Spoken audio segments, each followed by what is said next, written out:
ఇప్పుడు సత్యనారాయణ గారు ఏది అంతా ఆయన మీద వదిలేసానంటే రేపు ఆడకపోతే ఆయనదే తప్పు అనేది అండర్ కరెంట్ వర్డ్ ఏంటంటే అది నాకు స్టోరీ నాకు తెలియదు, ఆయన ఏదో తీసిచ్చారు, దానికి నన్ను ఎందుకు అడుగుతారు అనేది ఒక డిస్క్లైమర్ ఆయన ఇచ్చిన స్పీచ్ అంతరికి యాక్చువల్ ఎఫెక్ట్ అది. Anyone has questions I would like to answer. ఏం మీకు వచ్చే భాష అంటే నాకు రిపోర్టర్స్ క్వాలిటీ తగ్గిపోతుందని తెలుసు కానీ చదవటం కూడా రాదా? వాట్స్ గోయింగ్ ఆన్ వాట్ ఏంటి అది క్రియేటివ్ అంటారండి దాన్ని. ఏదో మీకు గొప్ప ఐడియా వచ్చిందని నేను ఫీల్ అయిపోయాను. థ్యాంక్స్. నో నో కానీ మీ ఆలోచన చాలా గొప్ప ఆలోచన, ఇప్పుడు అర్థమైంది. బట్ ఇది యాక్చువల్గా ఐస్ క్రీమ్, ఎందుకంటే ఐస్ క్రీమ్ అనేది సినిమా కథలో చాలా ఇంపార్టెంట్ పార్ట్. అది సిగ్గెందుకండి అడగండి.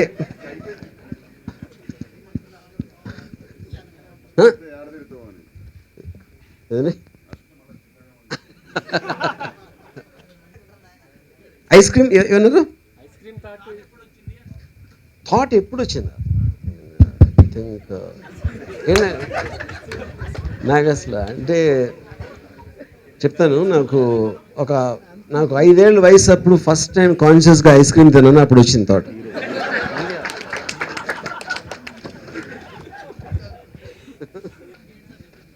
సి బేసిక్ డిఫరెన్స్ ఏంటంటే ఇప్పుడు స్టడీ క్యామ్ అనేది ఒక దాని లిమిటేషన్ ఉంటుంది, ఎందుకంటే దాని సైజ్ వలన మ్యాక్సిమం వెనకాల వెళ్ళటం, అది ఇప్పుడు ఈ మెట్ల మీదకి వచ్చేసి కిందకు వచ్చి పిల్లలు దాటేసి అంత, because of the smallerness of the size, అదొకటి.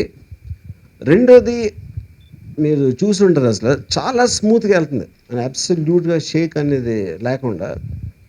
అండ్ దాన్ని వెయిట్ తక్కువ ఉండడం బట్టి మీకు క్లోజప్లకి వెళ్ళాలన్నా గబుక్కుని లాంగ్ షాట్కి వెళ్ళాలన్నా అంటే దాని మెనరబిలిటీ అంటారు, అంత ఫాస్ట్గా చేయటం అనేది స్టడీ క్యామ్ చేయలేదు. అది that is one of the main differences. ఇప్పుడండి అఫ్కోర్స్ ఇప్పుడు ఒక పాయింట్ ఏంటంటే టెక్నిక్ అనేది ఏ సినిమాని క్యారీ చేయదు, ఇందాక చెప్పాను. అది కంటెంట్ అనేది క్యారీ చేస్తుంది సినిమా, టెక్నిక్ అనేది ఎలివేట్ చేస్తుంది. సో ఇప్పుడు మీరు 2014లో క్వశ్చన్ అడుగుతున్నారు, నేను 89లో ఫస్ట్ టైం స్టడీ క్యామ్ వాడినప్పుడు అప్పుడు స్టూడియోకి లెటర్స్ వచ్చాయి, ఏంటి అసలు షార్ట్ ఎలా తీశారని. వాళ్ళకి ఎక్విప్మెంట్ తెలియపోవచ్చు, టెక్నిక్ తెలియపోవచ్చు, కానీ వాళ్ళ కొత్తదనం అనేది ఫీల్ అవుతారు. Any equipment only does that. అది ఆ రోజు చూద్దాం. ఇప్పుడు కాదు నేను ఇప్పుడు భయపెడతారా అంటే భయపెట్టను అని చెప్తాను, మరి అంత అదవను కాదు కదా. పోనీ నేను చాలా భయపెడతానంటే నమ్మడానికి మీరు అదవాలి కాదు కదా. సో అది మాత్రం రిలీజ్ అయిన తర్వాత తెలుస్తుంది. ఎస్, భయపెట్టడానికి చాలా ట్రై చేసాం. కాదు తేజస్వి మొలన్న హాట్ అన్న.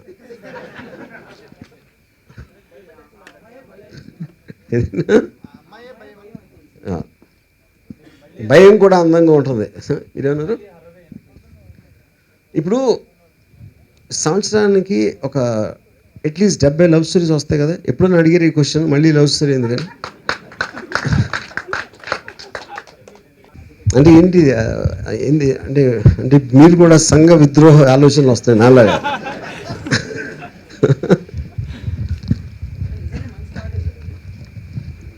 ఇప్పుడు చూసారు, నేను ఉసామా బిన్ లాదెన్ దెయ్యం వచ్చి ఒబామాని పట్టుకుంటే మొత్తం అల్ఖైదా టెర్రరిస్ట్ అందరూ దెయ్యాలు వైట్ హౌస్లో ఉంటే ఎలా ఉంటుందని ఒక ఆలోచన వచ్చింది. అంటే దట్ అల్టిమేట్ హారర్ ఫిల్మ్.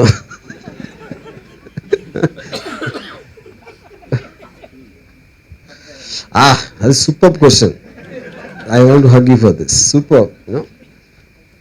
ఇప్పుడు డెఫినెట్లీ నాకు ఆ పైత్యం కొంచెం ఉంది మీరు చెప్పిందంటే, ఐ విల్ అగ్రీ. బట్ ఈ సినిమా మాత్రం దైవ సాక్షిగా కథ కోసమే తీశా.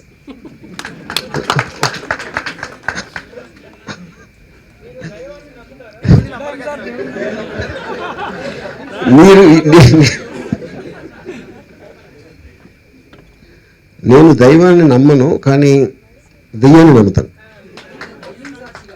దెయ్యం సాక్షిగా. ఓకే. ఇదొక్కటే కొంచెం వెరైటీ ఇద్దామని. మీరేంటి ఇది ఇంట్రాగేషన్ చేస్తున్నారా, నన్ను ఇంటర్వ్యూ చేస్తున్నారా అర్థం కావట్లా.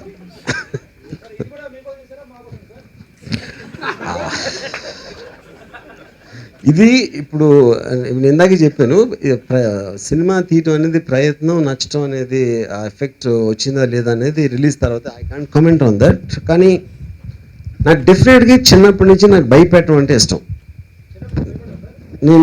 నేను భయపెట్టడంలో బిజీగా ఉండి నేను భయపెట్టడం టైం ఎవరు. బట్ ఐస్ ఎవరు, క్రీమ్ ఎవరు? Ice is Navdeep and cream is Tejaswi.